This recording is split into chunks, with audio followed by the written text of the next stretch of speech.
할렐루야. 오늘은 하박국입니다. 하박국은 하나님에게 묻고 하나님이 답하시고, 하나님께 묻고 하나님께 답하시고, 하나님께 묻고 하나님께서 답하시고, 이렇게 3번 반복되는 말씀으로 이루어진 예언서가 되겠습니다. 하박국이 활동하던 시대는 국제적으로 매우 급박한 상황, 난세였습니다. 아수르 제국이 멸망을 하게 되었고, 남쪽에 애굽 제국이 쳐들어오고, 저 동쪽에 신흥 바벨론 제국이 일어나서 공격해 오는 것입니다. 작은 나라 유대 나라는 그 틈바구니 속에서 어찌해야 될지 알지 못한 채 급박한 지경에 이르는 그런 국제적인 난기류 속에 매우 혼탁한 가운데 있었습니다. 게다가 유대 나라가 내부적으로 매우 혼탁했습니다. 위기가 올 때 똘똘 뭉치면 극복할 수 있기가 쉬울 터인데, 불행하게도 택한 백성 유대 나라 사회는 불의한 세상이 되어서 무서운 폭력과 악독이 난무하는 죄악이 흉행하고 억압과 약탈이 난무하며 다툼과 시비가 그칠 줄 모르는 세상이었습니다. 법은 땅에 떨어지고 못된 사람이 착한 사람을 괴롭히고 덩쳐먹는 세상이 되었습니다. 정의는 없고 타락한 세상, 혼탁한 세상, 게다가 종교적으로도 타락하고 도덕적으로도 무너져 버렸습니다. 권력자들 뿐만 아니라 종교 지도자들도 백성들을 억압하고 약탈하며 세상이 점점 더 흉흉해져 갔던 것입니다. 바로 이럴 때에 하나님을 만나 계시의 은혜를 받고 일어나 어떻게 해야 이 문제를 해결하고 삶을 승리할 수 있는가를 가르쳐주는 놀라운 하나님의 말씀이 담겨져 있는 성경 가운데 하나가 바로 이 하박국이 되겠습니다. 하박국이라는 이름 자체는 껴안는다, 포옹한다 라는 의미를 가진 말입니다. 이 하박국에 대하여 제롬은 말하기를 하나님을 끌어안는 사람, 하나님을 사랑하여 하나님을 품는 사람이라는 의미로 해석했습니다. 종교개혁자 마틴 루터는 하나님을 믿는 절대 믿음으로 하나님께 매달리는 사람, 곧 기도하는 사람이라는 의미가 바로 이 하박국이라는 이름 속에 담겨진 뜻이라고도 했습니다. 하나님을 만나 하나님의 은혜 세계 속에서 계시의 비밀을 체험했던 이가 하박국입니다. 하박국 1장 1절에 보니까 선지자 하박국의 묵시로 받은 경고라 이렇게 되어 있습니다. 드고아의 목자 아모스가 묵시로 받고 엘고스의 나훔이 묵시를 받았던 것처럼 여기 하박국도 묵시라고 하는 계시의 신비한 은혜를 체험한 것입니다. 묵시 혹은 계시라고 번역되는 말은 아포크리파라는 뜻인데, 이 아포크리파라는 말은 하나님께서 감추어진 것을 아주 조금 부분적으로 꼬리만큼만 보여준다, 그런 뜻이 있습니다. 전부를 보여주지 않습니다. 매우 부분적이고 단편적인 것을 보여주는 것입니다. 그러므로 모든 묵시는 어떻게 해석하고 어떻게 삶에 적용하느냐 하는 어려운 점이 있습니다. 특별히 요한계시록, 예수님의 제자 요한 사도가 밤모섬에서 기도하다가 받은 묵시의 신비한 은혜를 체험하고 난 뒤에 계시록이라고는 묵시록을 기록을 합니다.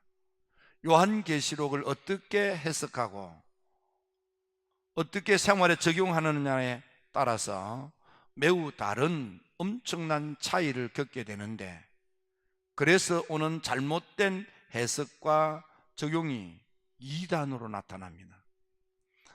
기독교 역사에 있어서 있어왔던 이단들의 대부분은 이 계시록을 해석을 잘못하고 적용을 잘못하여 일어난 불상사가 곧 이단으로 등장하게 된 것입니다. 최근에 국민일보에 보면 중국의 난세에 버림받은 시골에서 시골 중심으로 일어났던 전능신교라고 하는 이단에 대한 기사가 소상하게 실린 적이 있습니다. 이런 모든 이단들은 하나같이 하나님께서 매우 단편적이고 매우 부분적인 감추어져 있는 큰 그런 보자기 속에서 아주 손가락만큼만 틈새를 벌리고 아주 눈곱만큼만 보여준 것, 이것이 계시입니다. 그러므로 이 계시를 어떻게 경험하고 해석하고 내 삶에 적용하느냐 하는 것이 대단히 중요합니다. 하박국은 난세에 하나님을 만나 하나님의 계시적 은혜를 체험을 하고 그 묵시록을 기록하는 하나님의 말씀 기록이 바로 하박국이 되겠습니다. 하나님을 만나 하나님을 체험하는 모든 것은 묵시적이고 계시적인 겁니다. 그래서 사울이라고 하는 바울이 다메섹 도상에서 예수님을 짧게 만납니다. 그 예수님과의 만남을 어떻게 받아들이고 해석하느냐에 따라서, 그래서 바울이 위대한 복음을 전하는 사도로 변하는 역사가 일어나게 됐습니다.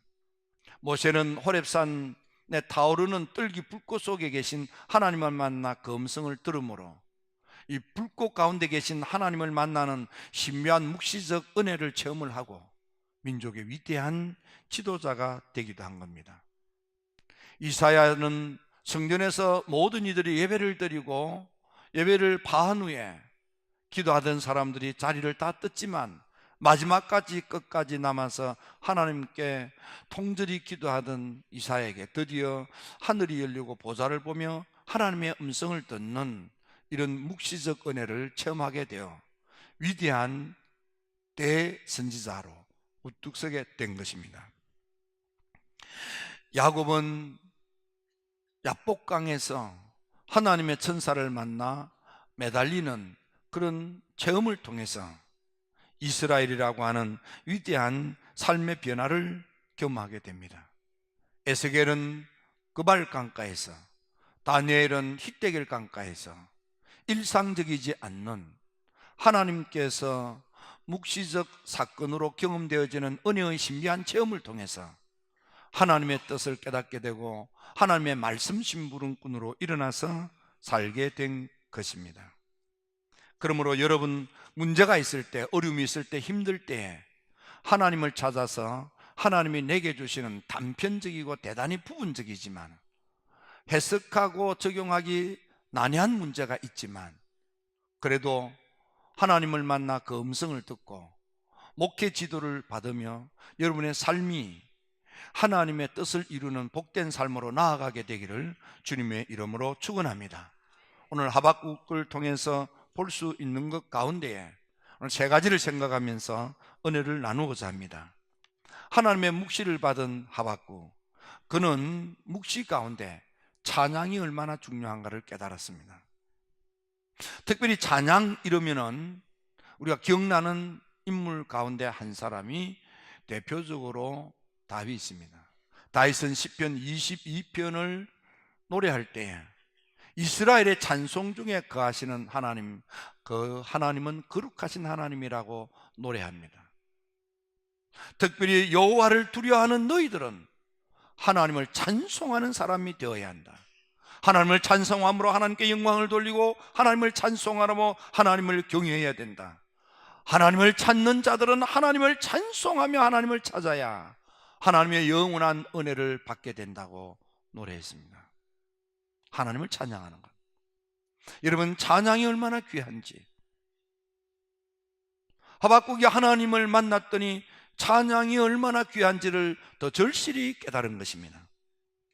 여러분요, 찬양이라고 하면 대표적인 사람 가운데 한 사람이 또 여호사밧 임금입니다. 여호사밧 임금에 의하여 교회 안에, 성전 안에 성가대가 조직된 것으로 그렇게 신학자들은 대체로 이야기를 합니다. 성가대를 만들었던 이유가 있습니다. 모압, 암몬, 마온 3개국 연합군이 공격해 왔을 때 군사적으로 3개국 연합군의 공격을 대응할 만한 능력이, 군사력이 나라에 없었습니다. 그래서 꼼짝없이 침략당하고 약탈당할 수밖에 없는 그런 어려운 지경에 이르렀을 때 하나님께서 찬양대를 만들고 하나님을 찬양하게 했습니다. 여호사밧은 하나님의 이런 묵시적 은혜의 체험을 통해서 하라는 대로 납득할 수 없는, 지금 적군이 공격해 오는데 남은 군사라도 이렇게 전쟁에 대비하고 방어 진지를 구축하고 뭐 이렇게 해야 할 터인데 전혀 군사력과는 상관없는 하나님을 찬미하고 찬양하는 성가대를 조직하는 것입니다. 그리고는 그들이 찬양하기 시작할 때, 성경 보니까 찬양을 시작할 때 이렇게 되어 있습니다. 눈에 보이지 않던, 생각지도 않는 하나님의 숨겨진 복병들이, 눈에 보이지 않는, 생각지도 않았던 놀라운 일들이 여기저기서 일어나 3개국 연합군이 공격하여 약탈하려 왔지만 알고 봤더니 그들이 두고 간 물자가 사흘 동안 거두어 드리는 놀라운 반전이 일어나는 것입니다. 찬양은 그런 것입니다. 여러분요, 찬양할 때에 약탈꾼이 왔는데 알고 봤더니 그 약탈꾼이 자기 것을 갖다 두고 가는 거예요. 얼마나 많이 가져왔으면 사흘 동안을 거두어 드려야만 거둘 수 있는 양의 전략 물자들을 가지고 온 것입니다. 위기가 오히려 축복이 된 것입니다. 찬송 이러면은 첫사람 다윗과 얽힌 또 하나의 사건이 머릿속에 기억됩니다. 그것은 사울 임금이 악령에 시달려 번뇌로 고통당할 때 다윗이 그 앞에 찬양하면 은혜가 역사하여 하나님의 강림으로 인한 은혜가 넘쳐서 사울 임금에게 임한 악한 영들이 떠나가고 편안함을 되찾게 되는 것입니다. 여러분요, 우리 교회를 감리교회라고 합니다. 감리교회는 금세기 기독교 은혜의 맥이 흐르는 주류 교회가 감리교회입니다. 우리가 감리교도라는 것에 대한 자긍심, 긍지를 가질 필요가 있습니다. 금세기 기독교 부흥의 아버지를 요한 웨슬레로 모든 교회 사가들은 그렇게 평가합니다. 웨슬리 목사님도 찬양이 얼마나 중요한지를 알았습니다. 그래서 웨슬리 목사님은 찬양은 3배나 많이 하라 그랬습니다. 간증을 한 번 하면 찬양은 3배나 많이 하라.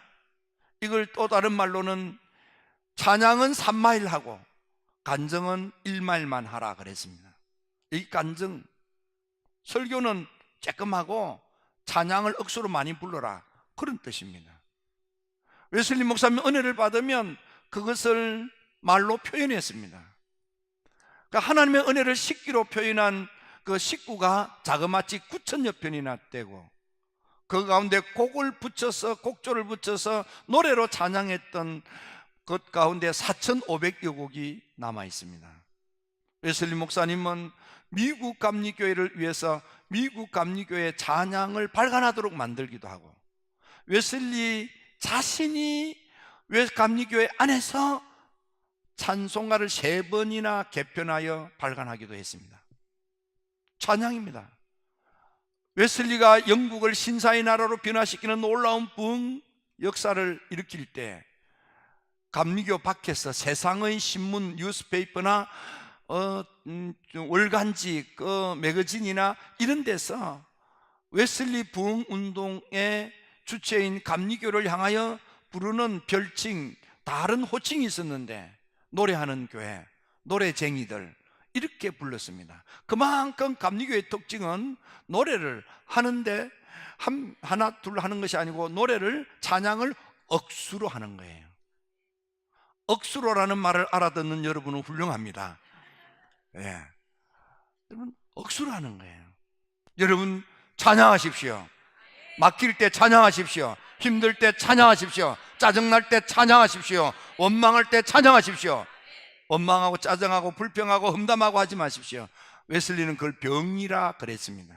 그 병은 저주를 불러오는 것입니다. 그래서 하나님의 사람 모세를 통하여 출애굽했던 이스라엘 백성들의 목적지는 광대한 땅, 젖과 꿀이 흐르는 땅, 가나안 복지를 차지하는 것이었습니다.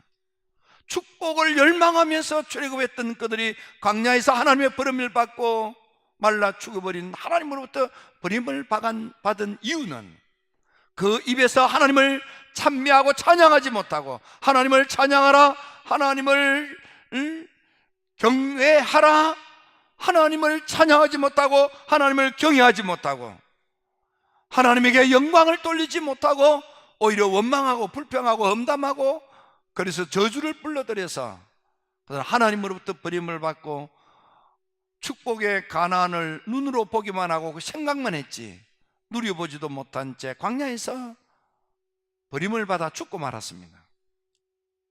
웨슬리는 성도들의 입술에 붙어있는 불평과 불만, 험담과 모든 다른 사람을 비방하는 말, 이건 저주를 불러오는 병이라고 했습니다. 병이 들어서 그런다 이 말이에요. 우리가 살아있는 모든 것은 은혜요 감사할 것밖에 없습니다.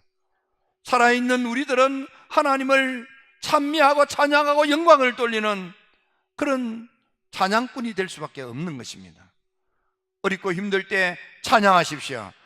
이 가을에 찬양꾼이 되시기를 바랍니다. 여러분이 저를 기억하시는 분,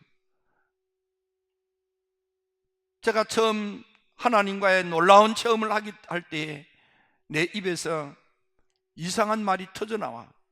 그래서 그 12시가 넘었는데 목사님 나 좀 이상해요 그랬더니 목사님이 자다가 말고 목사님이 전화해가지고 이상하다고 그러니까 뭐가 이상해요? 내 입에 방언도 아닌 이상한 말이 나와. 뭡니까? 막 해보세요. 그래 했더니 아이고 목사님 그거 가요입니다. 가요. 난 가요를 알지도 못하고 좋아하지도 않아요. 그게 무슨 말이냐고 했더니 자다가 말고 기다리래요. 그래서 강대상에 올라와서 같이 나란히 앉았어요. 노래 압니까? 압니다. 불러보세요. 그래 불렀습니다. 어느 날 난 낙엽 지는 소리에 후렴에 가서는 난 참 바보처럼 살았군요. 바보처럼 이게 반복해서 나오는데 이 노래를 불렀던 가수가 미국 가가지고 목사님이 됐어요. 그 다음날 입에서 찬양이 나오는데 빛이 없어도 그 찬양이 나오는 거예요.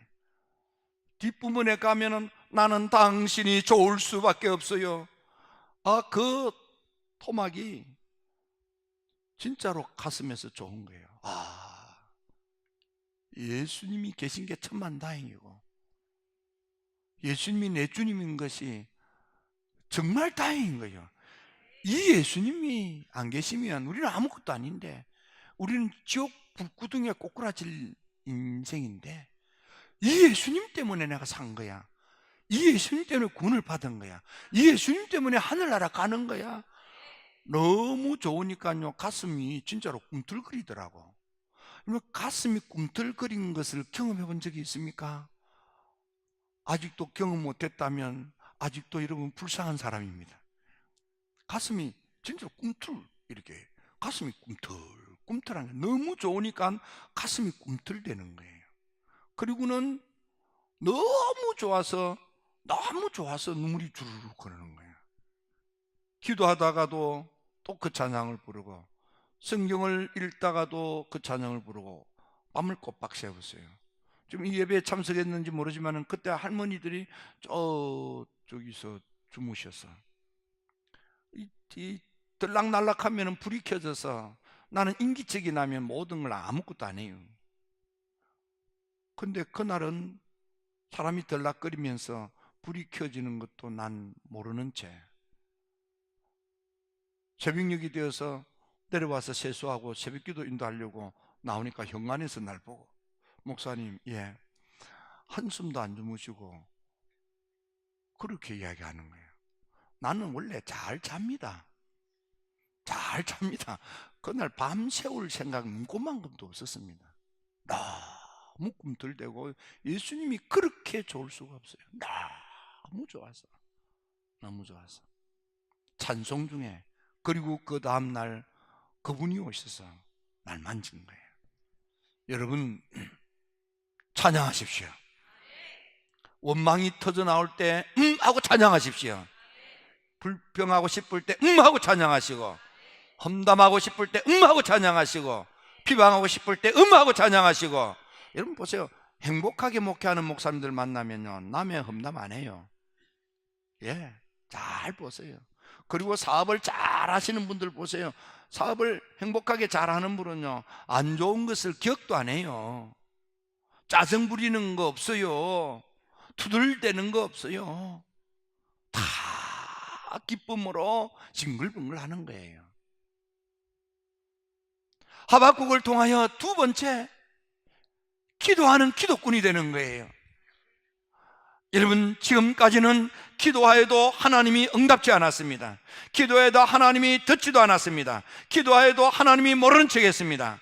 그래서 하박국은 하나님 앞에, 여호와여, 내가 부르짖어도 주님께서 듣지 아니하시며 어느 때까지, 언제까지 응답을 안 하겠습니까? 하고 따집니다. 내가 강포 때문에 너무 힘들어 하나님께 살려달라고 외쳐도 왜 하나님 응답하지 않습니까? 하고 하나님께 매달립니다. 여러분요, 어려울수록 힘들수록 속상할수록 하나님께 매달리십시오. 하나님께만 매달리십시오. 사람 붙들고요, 뭐 털어놓고 하지 마세요. 그거요, 하늘 보고 침 뱉깁니다. 사람 붙들고 말하면 할수록 여러분들 추해지는 사람이 됩니다. 네? 하나님께 한탄하시고요, 하나님께 털어놓으시고요, 하나님께 토하십시오. 마음속 깊은 곳에 남한테 내어 보일 수 없는 속상한 것들을 하나님께 내어놓고, 하나님 이것 좀 보세요, 하나님 이것 좀 보세요, 하나님께 매달리라 이 말입니다.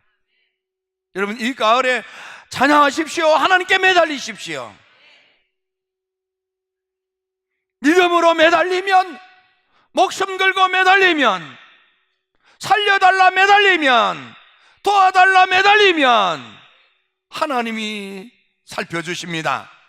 하나님이 도와주십니다. 꿈같은 일들이 일어납니다. 생각지도 못했던 놀라운 역사가 여러분에게 주어지는 것입니다. 여호와의 복병이 일어난다는 것은 눈에 보이지도 않고 생각지도 않고 듣도 못한 놀라운 일들이 일어난다는 뜻입니다. 안 될 것 같은데, 눈에 보이는 게 없는데, 불가능할 것 같은데 되는 거예요. 이런 역사가 여러분에게 일어나게 될지어다. 일어나게 될지어다. 응답이 올 때까지 매달리십시오. 응답이 올 때까지 기도하십시오. 요한 웨슬리 목사님도 기도가 얼마나 중요한지 깨달았습니다. 그래서 웨슬리 목사님은 첫째로 찬양, 두 번째 기도꾼이 되는 거예요. 은혜 받으려면 찬양 많이 하고요, 기도 많이 하면요, 하나님의 신비한 계시의 은혜의 신비한 묵시적 체험들은요, 하나님이 강력하게 허락하시는 것입니다. 내가 원한다고 주어지는 게 아니에요. 하나님이 주시는 거예요.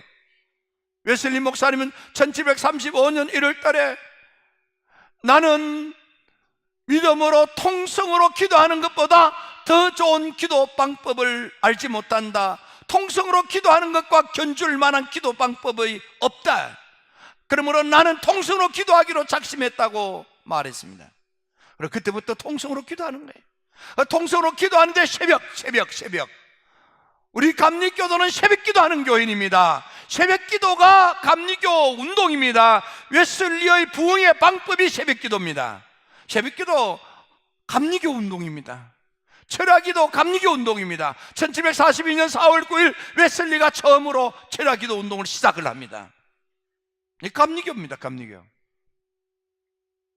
하나님께 믿고 기도하는 것입니다. 우리 주님 예수님 하나님이십니다. 태초에 말씀이 계셨고 그 말씀이 생명의 빛을 가지고 육신을 입고 오신 분이 우리 주님 예수님이십니다. 그 예수님께서도 그리스도로 메시아로 주님으로 활동하기 시작할 때, 예수님도 믿고 기도할 때 드디어 하늘이 열리고 성령이 임하고 하나님의 음성이 말씀으로 주어지자 그리스도 사역을 시작하시는 것입니다. 하나님이신 예수님도 기도하시고 응답받고 공생애라고 하는 그리스도 사역을 시작하시더라 이 말입니다. 대선지자 이사야도 성전에서 마지막까지 기도하는데 마지막까지 기도했기 때문이 아니라 하늘이 열렸기 때문에 신비한 묵시적인 은혜 체험을 했으므로 대선지자가 된 것입니다. 한나도 믿고 주의 제단에 엎드려서 기도할 때 하나님과의 은혜 문이 닫혔고 말씀 은혜가 없는 엘리 제사장의 기도를 받고서도 사무엘이라고 하는 축복의 큰 아들을 낳게 되고요, 세 아들과 두 딸을 덤으로 얻게 되는 것입니다. 야곱도 야복강에서 천사와 밤이 새워 기도하는데 몸이 망가지도록 기도합니다. 한돛배가 위골이 되도록 기도합니다. 몸이 망가져서 다리를 절뚝절뚝 저길까지 축복을 사모하며 매달렸더니 이스라엘이 되는 것입니다. 다니엘은 세 일해 동안 하나님의 은혜 역사가 기도하는 첫날부터 시작되었으나 그 은혜의 역사를 가진 천사가 내게 찾아오기까지는 20하루가 걸렸습니다. 그래서 세 일의 기록이라는 것을 해보는 겁니다. 하나님의 은혜의 역사가 언제 일어납니까? 기도할 때 일어났다 이 말입니다. 예수님의 제자 120문도가 다락방에서 기도할 때 하늘이 열리고 성령이 임한 것입니다. 베드로가 무두장의 집에서 피장 시몬의 집 다락방에서 기도할 때 환상의 신비한 묵시를 보고 고넬료의 집에서 놀라운 부흥 역사가 일어난 것입니다. 에베소 교회는 바울이 2대 목사님으로 부임하셔서 그들을 위하여 말씀을 전하고 안수 기도할 때에 성령이 임하시고 바울이 터지고 은혜 역사가 일어났습니다. 언제입니까? 기도할 때. 성경의 제일 마지막 요한계시록도 요한 사도가 밤 모습에서 주일날 하나님께 무릎을 꿇고 기도하다가 하나님의 신비한 묵시의 은혜를 경험하고 기록한 것이 요한계시록인 것입니다. 여러분, 이 가을에 기도로 응답받고 여러분의 삶이 복되기를 주님의 이름으로 축원합니다. 세 번째, 이렇게 찬양생활, 기도생활 잘하면 여러분 부흥의 축복을 누리는 것입니다. 가정에 부흥이 있을지어다, 아들 딸들에게 부흥이 있을지어다, 일터에 부흥이 있을지어다, 직장에 부흥이 있을지어다, 기업마다 가게마다 부흥이 있을지어다, 큰 부흥이 있게 되기를 주의 이름으로 축원합니다. 여러분요, 직장과 일터가 행복한 직장과 일터가 되기를 축복합니다. 여러분, 하나님이 도와주시면 여러분의 일터가 번창하게 됩니다. 하나님이 살펴주시면 안 되던 사업도 되게 되는 것입니다. 저는 우리 힐탑의 성도 여러분들이 삶의 터전에서 부흥의 축복을 누리셔서 자기 업계에서 인류가 되고 최고가 되고 어뜸이 되고 축복의 중심에 우뚝 서서 주변 많은 사람들에게 행복을 선물하는 기업가가 되고 재벌이 되고 사업가가 되고 가게가 되고 그런 축복의 사람들이 다 되었으면 좋겠습니다. 여러분, 가정의 부흥을 누리십시오. 아들, 딸들의 부흥을 누리십시오. 인생에 부흥이 있을지어다, 속해도 부흥될지어다, 교회 학교도 부흥될지어다, 청년에도 부흥될지어다, 여러분 무엇보다도 개인 여러분의 인생에 부흥이 도래되고 그 부흥을 축복으로 누리는 이 가을이 되기를 주님의 이름으로 축원합니다. 축원합니다. 우리나라도 많이 부흥이 되었으면 좋겠습니다. 큰 부흥이 있었으면 좋겠습니다. 기도드립니다.